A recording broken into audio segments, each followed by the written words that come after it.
Shocker! Imagine my surprise. Just imagine my surprise when Uncle Casey found out that the WNBA is struggling to maintain their ratings without Caitlin Clark.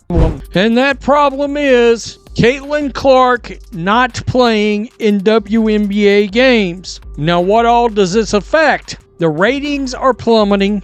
Guys, there's ratings for a couple of these games that are eye-poppingly bad. We're talking about down in unrivaled territory. It started off as a gradual leak in a ship that everyone believed could not sink.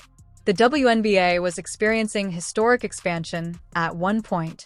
Headlines raving about Caitlin Clark's inaugural season's electric energy, sold-out stadiums, and record-breaking ratings. Then one groin injury occurred in the blink of an eye. The momentum gave way. The ratings didn't simply decline. They fell from a precipice.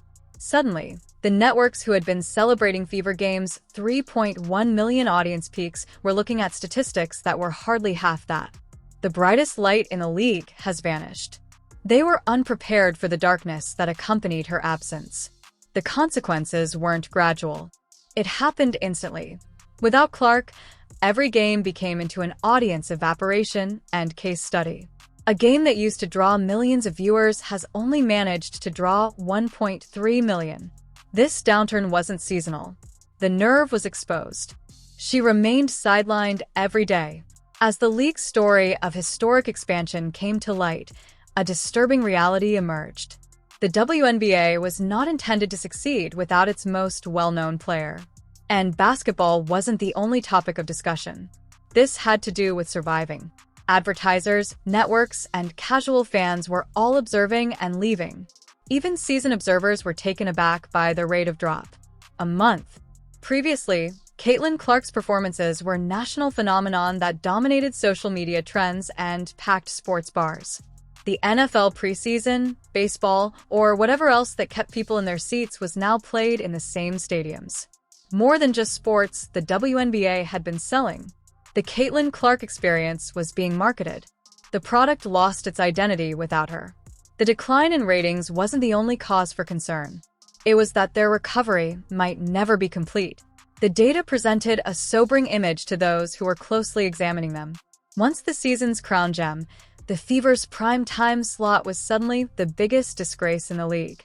Even rivals our packed with care fell flat without her on the court for maximum drama. What had started out as a summer blockbuster had turned into a warning. Stars are what drive business in sports. That enterprise, however, is on really precarious ground when one player is supporting the entire league.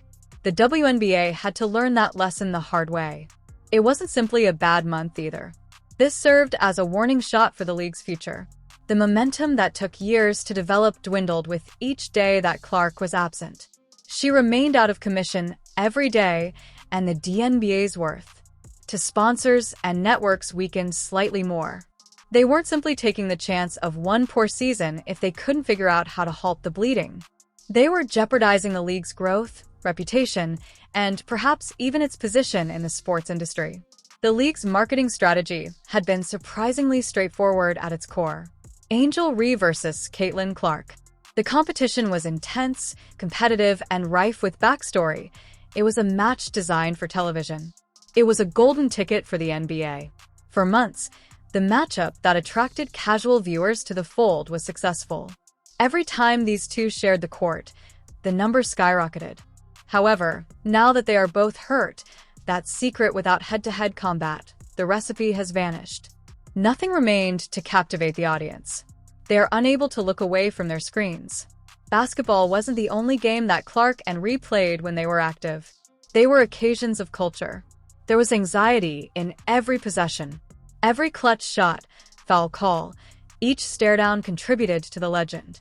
However, the 2024 WNBA season was constructed like a film that relied heavily on its two main characters. Subsequently, both stars abruptly disappeared. No matter how skilled they were, the replacements were unable to handle the pressure. Tickets for the supporting cast were not being purchased by the fans. For the headliners, they were present. Even. This rivalry was a bet that the networks had made. Clark and Rhee are the focus of prime-time CBS slots, nationally televised weekend showcases, and well-scheduled advertising efforts.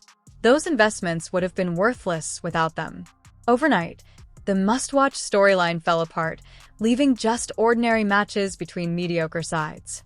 The casual public, who had inflated those record ratings, just found something else to watch, even while die-hard admirers continued to tune in. The other players' lack of marketability or expertise wasn't the issue. The reason was that they were not provided with a runway toshing. All season long, two players had been the center of attention in the league. The lights went off as soon as those players left. It was more than a simple absence. A vacuum existed, the sort of emptiness that engulfs everything in its path, leaving behind just a dim recollection of what was. The WNBA had prepared for this breakdown, and now it had to deal with the fallout. The timing was what made it worse.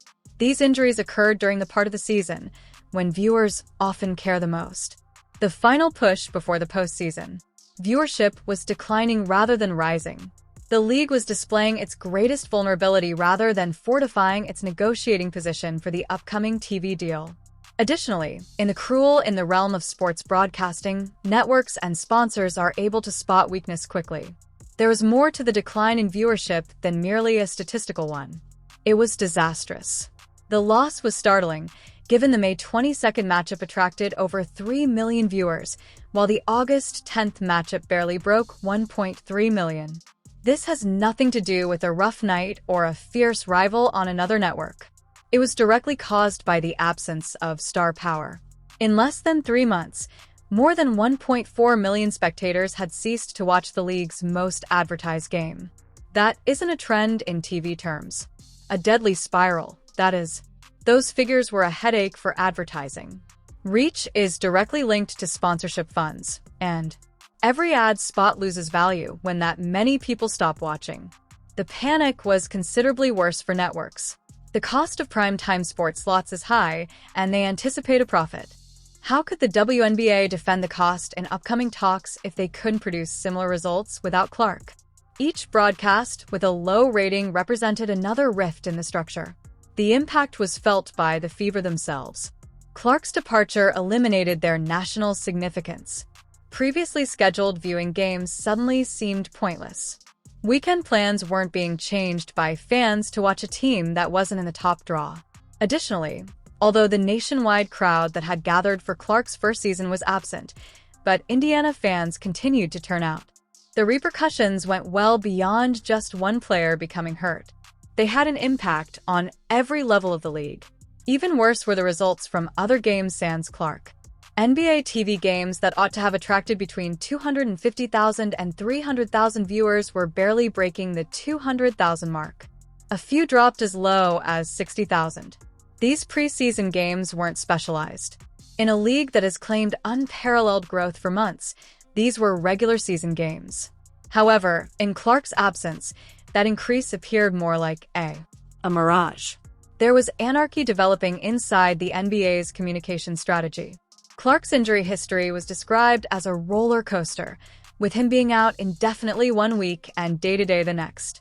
ESPN briefly considered August 12th as a return date, but coach Stephanie White later disclosed that she hadn't even been working out. In order to prevent ratings from plummeting, fans felt as though the league was hinting to a potential comeback. It was a strategy that would garner attention in the near term, but it would damage credibility over time. There was obvious desperation. Even though it wasn't close to happening, the Whisper campaign implied that the Fever was being pushed to maintain Clark's possible comeback in the news. Actuality. Hours after a hazy game time decision, the designation was applied to her status and then removed. The tactic, known as PR smoke and mirrors, may cause fans to tune in once or twice before they realize they're being played. And they leave as soon as they feel duped. The truth probably lies somewhere in the middle. However, some defended the secrecy as shielding Clark from opponents who were aiming to harm her, while others regarded it as a clear-cut ratings gimmick. In either case, the harm was the same. There was a decline in trust. Every time Clark made an appearance during the season, the league built excitement. That expectation was now evolving into annoyance, and annoyance eats away at fan devotion. The The fact that Clark's damage wasn't the result of an accident and seclusion was the true tragedy. It was the result of months of irregular officiating and physical targeting. Defenders used her like a battering ram as soon as she set foot on the court. Violating landing space was not called. Drive arm grips were disregarded. The rim's obvious cuts were waved away. She didn't receive a star player's whistle. She received the same treatment as a novice attempting to gain experience. There was a price for such lack of protection. NBA players are protected by officiating that maintains their health as well as marketable. Clark was exposed in the WNBA. The accumulated wear and tear, the many impacts, and the lack of regular calls all built up. By the time the groin injuries kept her out of commission, it wasn't just poor luck. Rather, it was a predictable consequence of carelessness.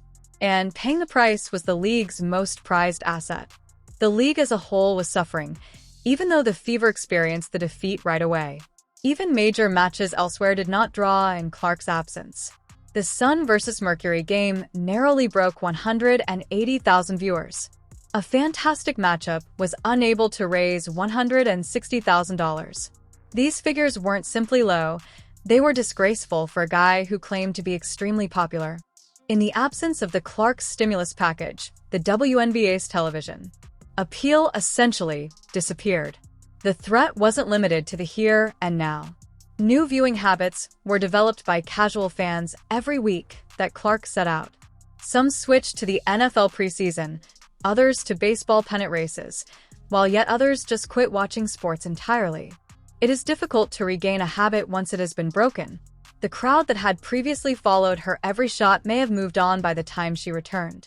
No one was more aware of this reality than network executives. They refused to accept justifications such as, "Wait until our star is healthy." They spend money on steady ratings rather than sporadic surges. The product wasn't stable enough to support premium broadcast slots if the absence of one player could cost over 1 million viewers. Additionally, the WNBA's next TV agreement might be negotiated weekly or not at all if that instability persisted. Even worse, the league lacked a backup plan, a safety net, and a second wave of talented players who could have captured the public's interest in Clark's place. Of course, there were talented players, but they lacked the publicity or commercial support to take center stage.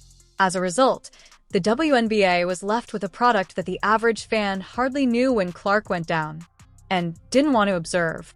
Clark's comeback might have caused a short-term spike in ratings, but the harm might already be done. The real test would be in the playoffs. Her return would reveal the reality the league didn't want to face if the numbers didn't return to May levels. The sport did not have the historic boom. Nearly all of it was focused on a single player. Additionally, the growth vanished if the player wasn't on the floor. The officiating was the room's elephant. Clark might not have missed a game if she had been treated like a real star from the beginning. She could leading the Fever as a top 3 seed going into the postseason. Arenas may still be packed and drawing millions of viewers thanks to the rivalry with Rhee. Rather, the league's most valuable asset was observing from the sidelines while the TV ratings plummeted. This is where the sad irony lies. There is skill in the WNBA. Its personalities are marketable. Every night, its players are able to create highlight reels. However, it has constructed a house of cards around a single player without the right marketing, without safeguarding those stars, and without broadening appeal. And at this moment, the house is trembling. Can it endure long enough to rebuild? That is the question. None of them are in the business of losing money, and the owners, marketers, and networks are all aware of the numbers.